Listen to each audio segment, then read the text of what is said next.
How to fix Supercell ID verification code not working.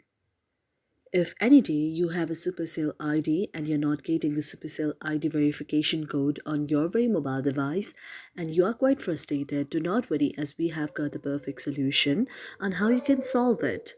For this, first of all, you have to go to the Google Chrome on your mobile device. You also need to check whether you're connected to a stable internet connection or not. That may be your data connection or your Wi-Fi connection.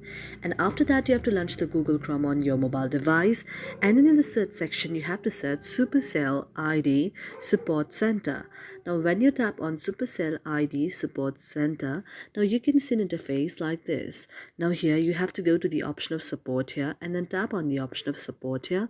When you tap on the option of support, now you can see an interface like this. Either you can go here or otherwise you can go back and then go to the option of the contact form, which is the most easier option. And when you tap on the option of contact form, now you have to tap on the option of contact us here. And when you tap on the option of contact us, now you have two options. One is continuing with logging in and the second is continuing without logging in. You can also tap on the option of continuing without logging in.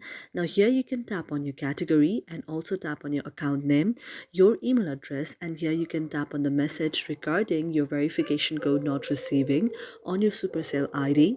And after that, you have to just verify that you are a human and submit it. After the Supercell ID receives it within the 24 hours, the very developer will also help you to solve your problem. Thank you for watching our video, and if you really like it, do not forget to subscribe our channel.